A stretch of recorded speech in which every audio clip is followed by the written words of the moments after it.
Hello and welcome to the 80th episode of Redeeming the Time. I am your host, Jacob Wells. This is my dad, my co-host, Keith Eric Wells. It is the 80th episode and we do not have a guest. So Sorry.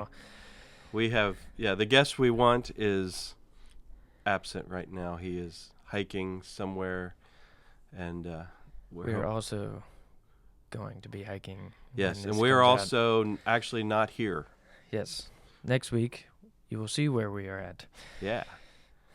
We're going to do an on location next week. So that's pretty cool. Yeah, very cool. All right. How can they get hold of us if they'd like to? If you want to email us at redeemingthetimepod@gmail.com is how you get a hold of us. Or just leave comments on whatever, if you watch this or listen to this on an area that will allow you to do that. I guess that's only YouTube, right? You can leave reviews. Oh boy. But okay. Yeah, YouTube's best. YouTube's to leave comments. To leave comments, yeah. All right. So All right. 80. Man, can you believe that? It's a lot of numbers. That's It's a big number. yeah. So, around the world in 80 days. That's what comes to mind when I think of 80. The movie with Jackie Chan and whatever that guy is. Yeah, that's the movie. Yeah. It is. It's a famous book. I'd never read the book. It's the movie that comes to my mind because that was one of our car movies that we used to watch. Yeah. I don't know. Oh, what is his name? It's not Phineas. It's it's some derivation of that. What is his name? I don't know. Go ahead. Keep talking. That's what I think about. The movie was hilarious as a kid because he falls off the hot air balloon. Yeah. But before we get into the first chapter of 2 Samuel and before we get into another practical topic, we are going to go... Phileas Fogg. I knew it wasn't Phineas. Yeah. We're going to go into another Mount Rushmore because we enjoyed it so much. Thank you, Lonnie, for the idea of doing that. Okay, yeah, we won't keep doing this, but this is a good one. I thought this was fun. This is pretty funny, actually. I like them. I love doing lists, breaking down because everyone has a different list. So, Mount Rushmore of the most average things. This could be anything. I like this one. When you think of average, what do you think of? So, oh man, since I went first last week, you can go first. They're gonna say week. YouTube. Yeah. That's funny. All right, so let's have some fun with this. One has to be a food. One has to be a person. One has to be a location. I don't know about the fourth. I don't have a location. All right, you come up with one. All right, let's do I have a TV show and a piece of clothing. All right, the most common, would you say? Average. Not common. Average. Now, this guy isn't average, but he is in his spot because he is so middle of the road on everything. And I'm going to say Ryan Seacrest. He's not average at all. No, he's the most overachiever guy in the world, but he doesn't make waves. He took Dick Clark's place. He is exactly the same thing Dick Clark did. Is Dick Clark the guy that was in? He was like. Dick Clark was the one that everyone knew. Like he was. What was his nickname? Like America's uncle or something. Yeah, he's just like middle of the road, everything. So that's my first one. All right, I'm gonna go with an athlete because that's who I am. Mm-hmm. And some of you might not even know. I'm gonna go Andy Murray. He is the most average dude to me. He always has been. He was always in the shadows of the greats, so he is average. Yeah, they always include he's a tennis player from Britain, and they always include him in pictures with the big three. He won like 3 Grand Slams. The other guys won over 20 apiece. I don't know if he even did. He win 3? Yeah, I think so. Okay. They put him in all the pictures with. It's like so in everything. This is like not. The other 3 have to be like, why is he here? But they're too kind they're to friends, say anything. Yeah. Nobody even knows who that is. They're not a tennis fan. You're not gonna know who he is. I was also thinking of like Carson Palmer or somebody. Yeah, just or like hung around forever. What was the Chargers guy? Phillip Rivers. Yeah, that would be a good one. But they're not average at all in the grand scheme of things because he did win 3 and all this stuff. He and didn't they win were really Super good. Bowls. He didn't. No, but he was always at the top of stats. There, yeah, just there. Average. Yeah, average. Not average actually in playing, but never got. Yeah.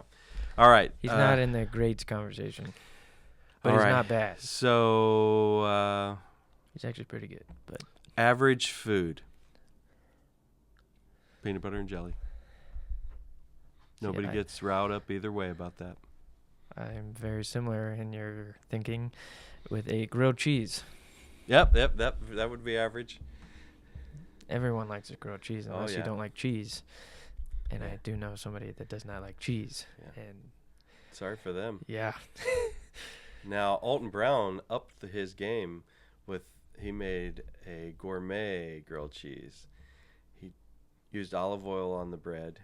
Used mustard sharp in it too. Cheddar and Dijon mustard and cracked pepper. Yeah, that was good. That's not average. That was spectacular. Yeah, those were good. I remember you making those.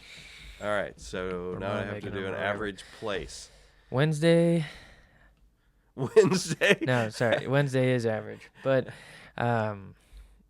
Wednesdays as a kid, there was too little of time to make something and eat something elaborate at family dinner before church. So we had a Kentucky steak dinner, grilled cheese and tomato soup. Yeah, every Wednesday. Yep.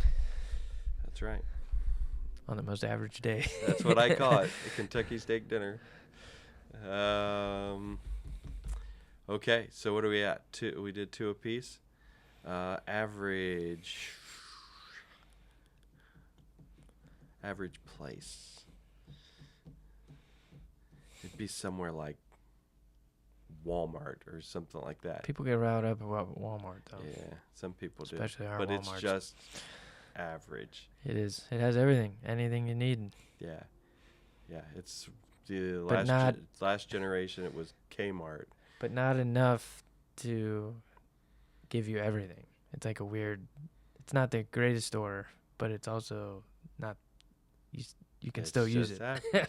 Yeah. Yeah, it's average. Yeah. Where like Target is the foo-foo. Foo-foo, pay a little more. So that's my 3. Long sleeve shirts. No one gets riled. Everyone likes them, but not everyone. You're not like, oh, I need a long sleeve shirt. This is so dumb. But you also. Please stay tuned. This is the dumbest conversation we've ever had. Hey, do you like a long sleeve shirt? No, I always roll my sleeves up. But I wear one every day. You wear one every day. Yeah. Because you can roll your sleeves up. Yeah. You can't roll up. You can't roll down a short sleeve shirt. Yeah, I don't wear those because the collars are ridiculous. That's a different style, but all right. That's not the point. This is not the sleeve. Yeah. You can't. If I go like this, I look like a doof. But you can roll it up, and then you look fine. Long sleeve shirts, especially the Columbia ones. The Columbia ones that you can actually breathe in, like it can breathe. Okay. So you don't get all sweaty. That's what I'm hiking in right now, probably. Yeah. Okay. Long sleeve shirts, average. Might be on the edge of underrated. Average. Also, going back, this is a random callback. Okay, we were playing disc golf, Callie and I, and somebody else, and a small little deer came by. Callback. Okay. This is a callback. there's no way that if that deer is not moving, that I cannot take it down. Do you remember that conversation? There is no way that thing is withstanding a full-on spear from, I'm just saying. That's a really long time ago conversation. Steve Elliott sent me a picture of you with your face on a deer, or maybe I sent it to him. I don't remember. I think he sent it to us. Yeah, there was a guy tackled a deer in a Walmart or something, and he put my face on it. Yeah, I think Steve Elliott did that. That's funny. I'm just saying, that thing's definitely not standing on the ground. Okay. Oh, that's so random. Okay, what's your fourth? Glazed donut. That's not average, man. From where? If you say Krispy Kreme, you are wrong. No.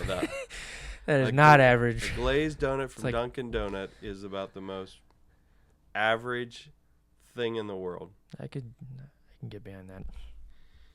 All right, my fourth one. Water. Pretty good. My fourth one, I'm sorry, Nana, but NCIS. Oh, is the most average I thought you were going to say something she cooked. I was going to No. you're in trouble, buddy. No. She's a good cook. NCIS is the most average show ever. No one hates it. Some people love it, but it outweighs the people that are just like, it's on. Yeah, it's good. Always. Yeah. It is just the show that you can always watch because it is on somewhere. Some channel, sometime, forever. All right, let's finish that dumb subject. Okay. We won't do another one of those for a while. That's funny. All right, what's the most common thing, average thing you know? And please don't say us. And we'll go from there. So, we finished the book of 1 Samuel, but I wanted to take it all the way up till David becomes full king of Israel. So we're going to venture into the book of 2 Samuel, and we have literally just a couple days after the death of King Saul. So it says there, "Now it came to pass after the death of Saul, when David was returned from the slaughter of the Amalekites, and David had abode 2 days in Ziklag." So this harkens back to chapter 30 of 1 Samuel. He's back. He's been there now 2 days. "It came to pass on the third day," so third day, "that behold, a man came out of the camp from Saul with his clothes rent, earth upon his head. So it was when he came to David that he fell to the earth and made obeisance." So he bows down to him. "And David said unto him, From whence comest thou? And he said unto him, Out of the camp of Israel my escape." So David's like, what happened? How did it go?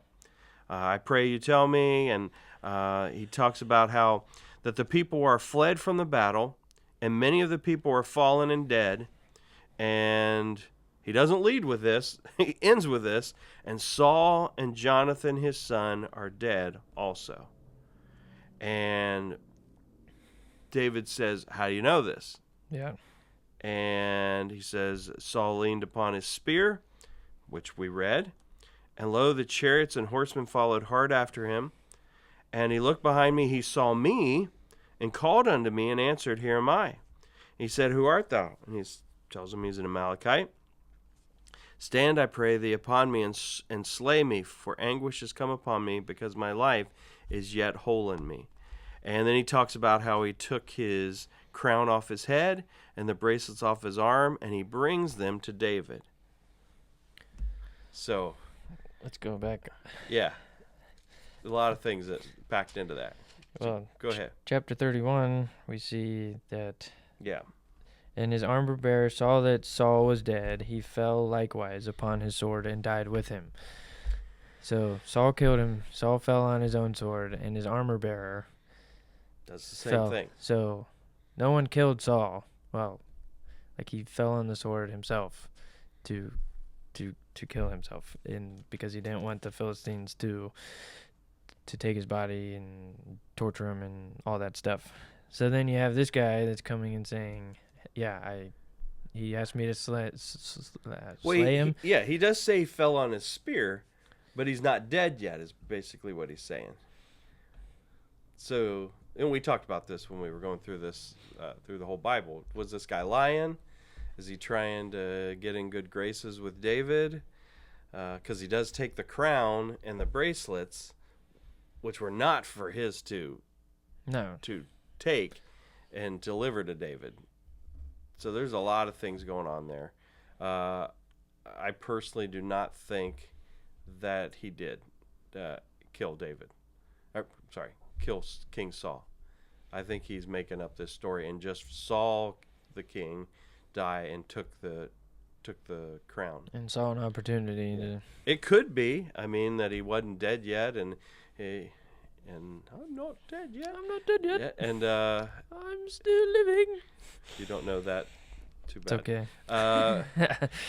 So, it doesn't really matter, but I think the guy's just trying to get in good graces with David, which we're going to see is the opposite of what occurs.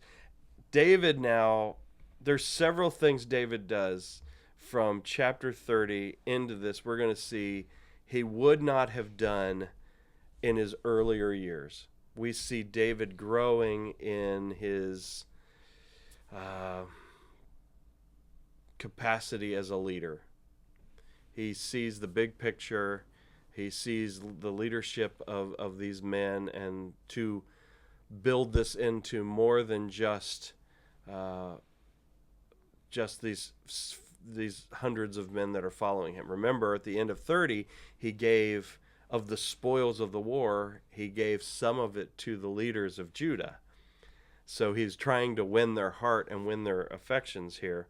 And one of those ways to do that is not to be cheerful that King Saul is dead. So Yeah, you can't celebrate the past kings. Like, you can't come in like, all right, now it's my turn. Yeah, that's not. Well, and I think he actually did. I mean, he actually did honor. We see multiple times. He could have killed him twice. Yeah, he could have killed him. Each time he said he honored, he showed the men around him, we honor the anointed of the Lord. And now the anointed of the Lord's been killed, and this guy's all glad about it. He's not even an Israelite. He's an Amalekite, so one of the enemies of the Lord. And he comes in carrying the crown, telling, both Saul and Jonathan were dead, like that was an afterthought. And we see that this is a problem for this guy. And they mourned and wept and fasted until even for Saul and for Jonathan his son, and for the people of Israel and for the house of Israel. Reread that. Because they were fallen by the sword. And David said unto the young man that told him, Whence art thou? And he answered, I am the son of a stranger, an Amalekite. How were you not afraid, and stretch forth your hand to destroy the Lord's anointed? So he calls one of his guys to fall on him, and he died. Verse 14 is interesting. Dude, how wast thou not afraid to stretch forth thine hand to destroy the Lord's anointed? How did you do it so easily, basically? That's the king you just killed, supposedly. And you just did that because he asked you to? No, he's that should not have been this willy-nilly. Yeah, there's a lot to that, because in America, within my parents' generation and definitely within mine, we've lost all respect for authority. We've lost respect for authority in the home. We've lost respect for authority in our government and the leaders that God has placed over our care. Are they God's anointed? Well, they're not physically anointed with oil, but they were placed in that position of authority in our life. And we show no respect for them in today's society. And I'm not saying when somebody does that, you strike them dead like this. That's not my point. My point is, though, the question that he asked him, you weren't afraid to stretch forth your hand to tear them down. You see that in church. You see it in school. It used to be if you got in trouble, I sound like an old man saying this, but it used to be if you got in trouble at school, you were in worse trouble when you got home.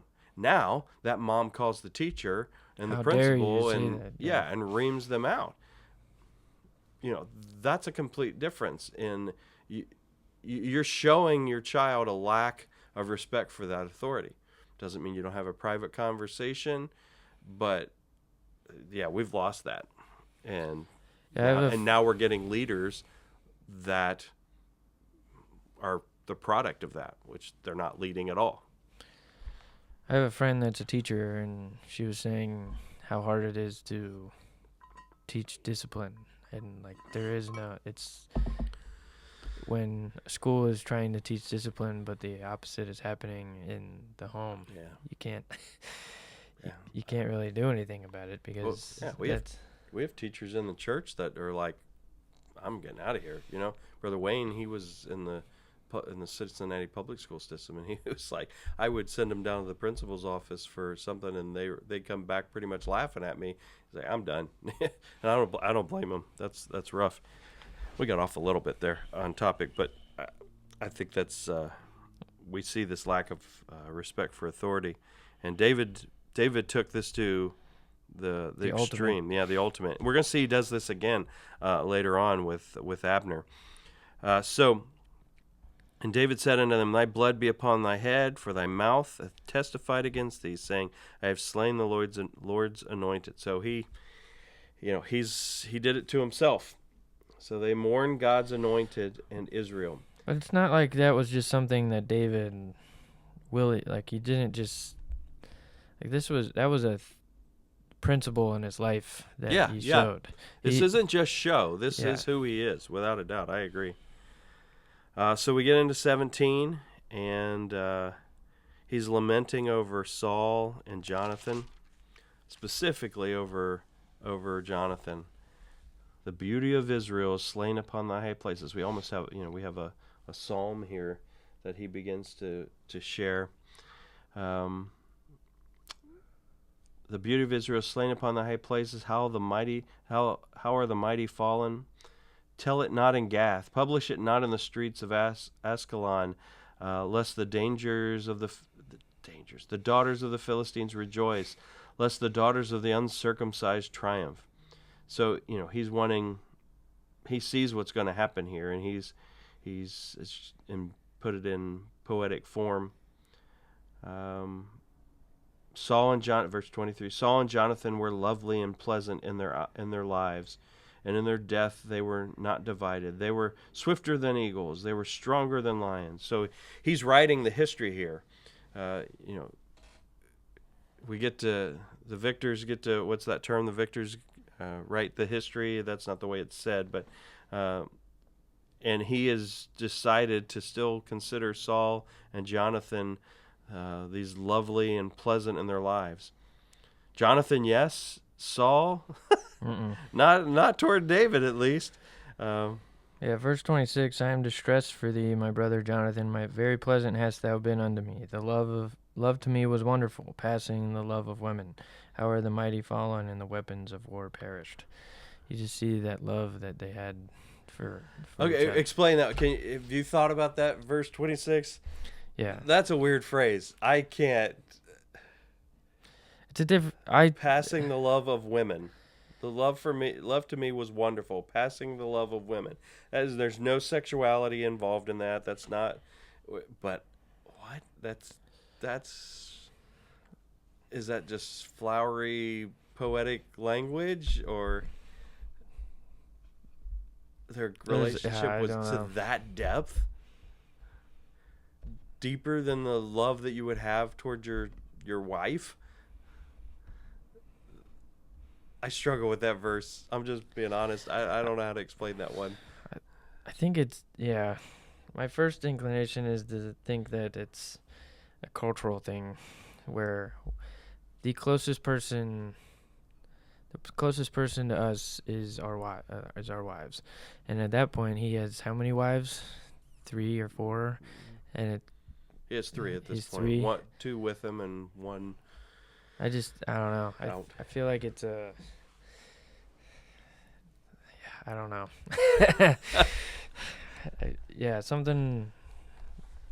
Something's odd. If the love of a woman was so strong at that time, then why does he have 3? That's where I'm kind of getting at. Oh, okay, all right. And so the person that was there for him and helped him stay alive and get away from Saul, I mean, that's a bond that will never be broken. Yeah. Yeah. And obviously Abigail helped against Nabal, but that helped David not destroy his testimony rather than keep him alive. So I think, and it tells us that God knit their hearts together. So, this was something that had started, and it was God provided to them to fulfill the purpose He had for David's life.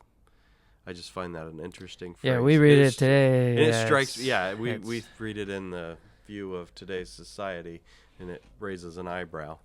I've seen several that have had the guy who does the brick Bible type thing. Anything with Jonathan, he makes Jonathan out to be that he was homosexual, which there's no indication of that in the Word of God at all. In fact, it shows that he's a guy that follows the Lord no matter what and is disciplined in that. Don't take this the wrong way. It's just an odd verse, and it's an odd phrasing to me. And I have dear friends that we have served the Lord. We have battled together, and they are close friends. But beyond the love toward Leanne, no. I just have never seen that. I don't know that in my life. So yeah. Very good. Anything else in this chapter? I don't think so. No. All right. We'll get into a couple more before David becomes full king, due to Abner and Ishbosheth. Yeah. So through chapter 4, and we'll move on to a different subject after that. Okay. All right. So I'm liking this little setup where I ask you a question and then you give me some wisdom. So we started that with 2 weeks ago asking about. I don't have any left. Yeah. So. So by the way, we're not actually here when we recorded this one. We're here, but when this comes out, we're hiking on the mission trip. So that's why we're in the same shirt from last week, if you're wondering. And so let's see what you got. I don't know why I said that, just to give you a feel for where we are. There was a question that came up in just studying and just living life. Okay. Just looking at stuff as we do. We look at too many things a lot of times. But the question of what is one common thing that people struggle with that most people don't think is common? So a lot of times in our brains we think about our struggles as being, I'm the only one that is dealing with this. I cannot talk to anybody because I am the only one that ever struggles with this. Okay, there are a lot of examples of this. There's several subjects that come up that way. We don't have to go into all of them, but yeah, you have counseled. Just let the audience know if they don't know. How many years have you been in the ministry? I started leading music and working with teens, volunteer, and 30 years ago, and then came on staff 25 years ago. So how long have you been counseling people? What you would consider counseling people? I would say probably 20 of those 30 years. Because with teens, you were counseling them. Yeah. But teens are very guarded in this. Yeah, it was sixth graders. They're not going to give you much. Yeah, I was amazed that when we moved from sixth grade and I was working with college kids, you had a lot more counseling opportunities then. And then when I moved to adults, that was, amazing. One of the greatest things I ever saw was when I moved out of the college class, I was like a man without a country for a while, and Greg Wilkins and Brother Norman, thank you. Brother Norman allowed me to teach occasionally in their class, which were, older. Well, that's not the right. Not quite empty nesters yet at that point. Now it's sort of an empty nesters class. Parents of high schoolers. Yeah, at that time it was, man, they would just open their hearts to each other and share their needs with each other. I mean, college kids are not going to do that. They're guarded. Definitely, middle schoolers are. Yeah, they're not even thinking about that. Yeah, they're not even. They don't even know how to express those things yet. College kids are too afraid to express. They're not going to be vulnerable around other people because they just don't have feel that support system around them yet. But they'll talk to you individually. So yeah, over the years, I'm not a great counselor as far as I can tell you what the Word of God says.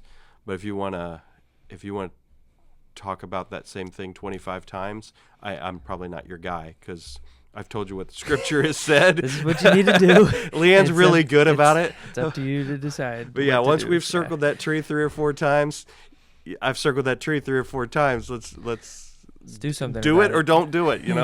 I'm a terrible.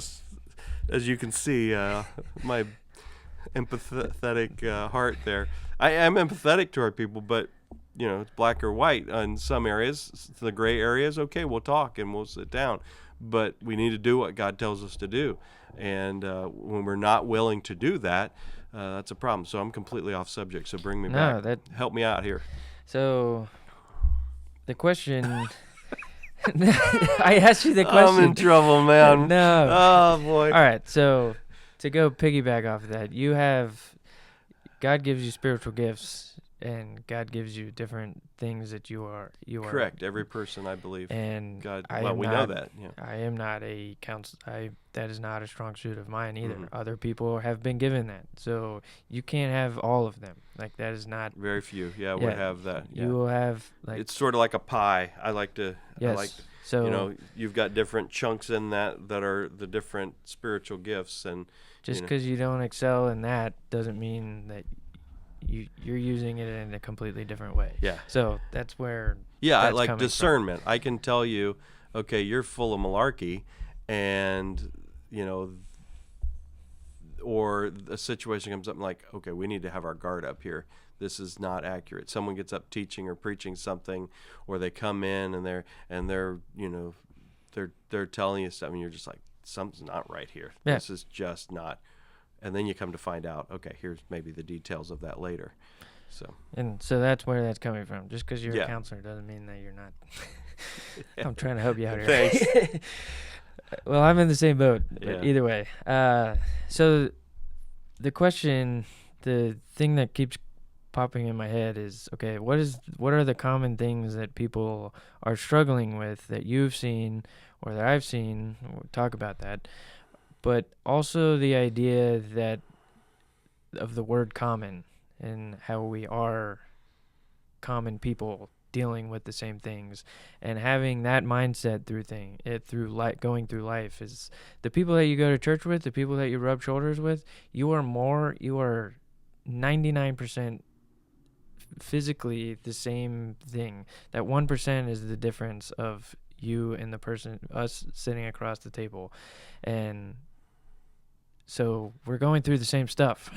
So how do we navigate that? What are some of the different things that you've seen that there's several things struggles that come up with people that they struggle and they are unwilling to talk about because maybe they think it's taboo to talk about it, or that they'll be judged. The worst situation is to think when you've been hurt and you think I'm the only one that's ever dealt with this. No one ever has dealt with this. Yours isn't like mine, and that's a dangerous path to go down. That almost becomes narcissistic. So be careful on that one. That's a big one. That's sort of just a warning. But I see that piggybacking it off from my own observations of counseling people for 9 months. No, you've had friends all your life that you've talked to, and with teenagers, it was a shock to me. It shocked me when Brother Ron DeGard taught about bitterness and the amount of teens that went up to pray and that affected them. That was every year at camp. There is something that just hits everybody, and there's always this Holy Spirit fills the room. You feel it, and when he was talking about bitterness, that I was shocked at where that stood with our teenagers and all the other hundreds of teenagers that were there. And so, piggybacking off of what you were talking about, where I'm the only one that's been hurt. That feeling of hurt, and then not forgiving, and then allowing that to become bitterness. That's one common thing that I've seen. So you didn't tell me this ahead of time, so I'm sort of just thinking on the fly here. There's the bitterness. Good. There is also the lack of actually speaking to your family and your friends, which sort of links, like I said, links with bitterness, because people way too often, they don't talk about issues when they come up. Yeah. They're unwilling to address the elephant in the room or whatever it might be. Go through the temporary pain. Exactly. So they become bitter. There's the passive-aggressive comments. So then you are like reading into everything your parent or your sibling or your child says. Well, do they mean this because of this? And it just becomes whatever the original problem one becomes so deep on the list that now you've stacked upon it all these other things. That's a pretty common thing, that people don't talk to each other and don't deal with the issues when they first come up. Every one of us have issues. Deal with them. Talk to each other. If you're the parent, be an adult and talk to your kids about that. Ask them to forgive you if you need to. Lower your pride and say, I messed up, and tell them why. Your kids still love you. I mean, they're going to love you even more, actually, because they're going to see how that works. I think that's important. When there are, another common one is when there are some dysfunctions or inabilities. Leanne got together a group of ladies that were having pregnancy issues or unable to have children. And it is incredibly common in today's society. Blame it on our foods, blame it on whatever you want to blame it on. And it might, all those might be true. We don't know. And to think you're the only one and you're isolated almost makes that pain, double or more, because now you just feel isolated. And now if you can get together with others and you can speak and you can share in that pain, but also sharing your victories together and just sharing what God's doing in your life, it lightens that load. We're bearing that together. So that's another one. And it knits you together. There's a common cause, What is the misery loves company? Yeah. that's a different thing. That's a completely different direction. But, so common, that would be one. Other common hurts that we don't think other people have ever had before. Nothing's new under the sun, and that includes pain and hurt and dysfunction. When we have a child that we've raised and they're not following the Lord, you know what? There are hundreds and hundreds of people in our church that have the same situation. And we can love on each other, and we can pray for each other's kids, and we can, those types of things. So that's struggling with things that have happened to us, but what about things that we do? So common. This is not more of a, come together and do this, but this is more, I struggle with this thing, with sin, anything. Like, what are the common things that are church, not, I'm not wanting you to say. Sure. Obviously, there's Well, confidentiality, and yeah, yeah. like you're not gonna talk Well, about. pornography is one for sure. Men and ladies, but definitely men are dealing with pornography. It is everywhere. It is on every social media platform. Maybe not to the degree of full-on, acts going on, but scantily clad women, to the point that then it leads a man down, a rabbit hole of searching for it in other sites. It's what used to be something that was hidden in a magazine that's somebody hid in their somewhere in their house or something like that. Now it is available everywhere. 3 clicks. Yeah. One, what did I hear? Solomon had all these wives and concubines, and now a man who lives in a shack with Wi-Fi can see more women than Solomon ever thought of in his entire life. I mean, so it's a struggle for men, and it needs to be acknowledged, and it needs to be safeguards need to be put up. So that's one for sure. So I would say to the point of common in America. It's very common. Yeah, you do not need to put your head in the sand if you're a parent. The comment, when should you give your son his first phone? When do you want him to first see pornography? Is sort of the phrase that goes with that, because it's going to happen, and you need to put up safeguards and be wise on what you do and when you do it. I ventured down a little bit off your subject, but in college, there was a night that I will never forget where it was any guy that was willing to come, and they made it out to be something like, oh, big game and all that. Like, he's just. But then it turned serious. And we had a big game, 20-minute game or whatever, but then it turned serious, and yeah, it was about that. And he had everybody raise their hand if they've ever struggled with it, and every hand went up, and it was one of those things of, oh wow, like this is real. This is real. I'm not the only one. I can talk to these guys about the struggle to not just. Misery loves company, not that type of idea, but okay, we need to do this, figure out how to support for this, be accountable together and get away from this. I remember this is sort of odd, but I need to go to the restroom, so I went into your dormitory restroom, and your dorm leader had something taped on the back door of the stall that basically a warning and keep your mind pure type thing. I was like, wow, bud, good job, that was good.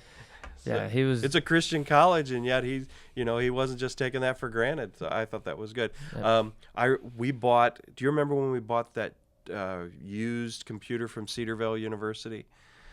It had a monitor, one of those little dinky monitors, but they had on the top of each one of their monitors, the Lord sees what you're doing, something of that nature on there. And I thought, well done, this is good. Yeah. So, so that's a common thing.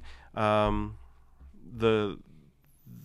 pride is a common thing in our life that we deal with, where we are, it's always the other person's fault, not our fault. And especially with couples, it's always somewhere in between. There are some things, maybe the final spouse, the one spouse acted out to finally do something, but it just happened. It's led to that 99% of the time. That's just how it is in our life.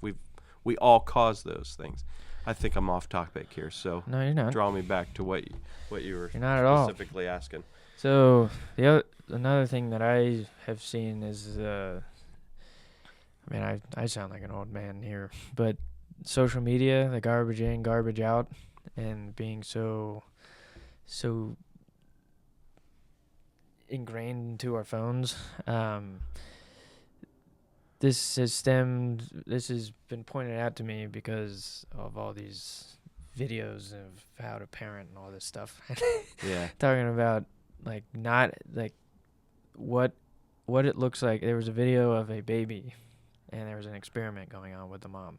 And the one video was her like engaging with the baby. It was like a 1-year-old. And I think a 1 year. I don't know Who knows what a 1-year-old looks like. Yeah. Well, and engaging in like how happy the baby was, and even after she left, and then then the next video was the same mom with the baby, and she was just straight faced. She was just straight faced looking at the baby. Not on her phone, but looking at her baby, simulating just a straight face looking at the phone, and you could see the uncomfortableness of the baby because it's trying to engage with the mom, but the engagement from the mom to the baby was not there. And it got to a point where you could see the baby like almost like looking around, and we don't know how to talk to people. That's a silly example, but how especially with teens, and I'm always looking at it from that because that's where I'm ministering. But for me with my phone, am I on my phone around teens? If so, then that's what I'm doing to teens. They're just seeing a straight face, not engaging with them. With teens, with other teens, with teens, with me. Like, you can tell the teens that know how to talk to people or aren't always on their phone because you can actually have a conversation with them longer than, hey, how you doing? And so I think that's a major problem because screens and... Yeah, another common struggle is the concern, counsel a lot of times, and someone in the relationship, be it a spouse or a family member, they're more concerned about what everybody else is thinking about them. It's a very common problem. I mean, all of us struggle with that to some degree, and it boils over into just causing problems there. So, yeah. What other common problems? We can stop there. The idea, so I didn't just ask you that here's all the garbage. No. Why did I bring this up? Where do you find help in this? Where can we find help in all of this stuff? And obviously the Word of God, like we talked about last week. Yeah, sure. And that is and the ultimate prayer, guide, right? But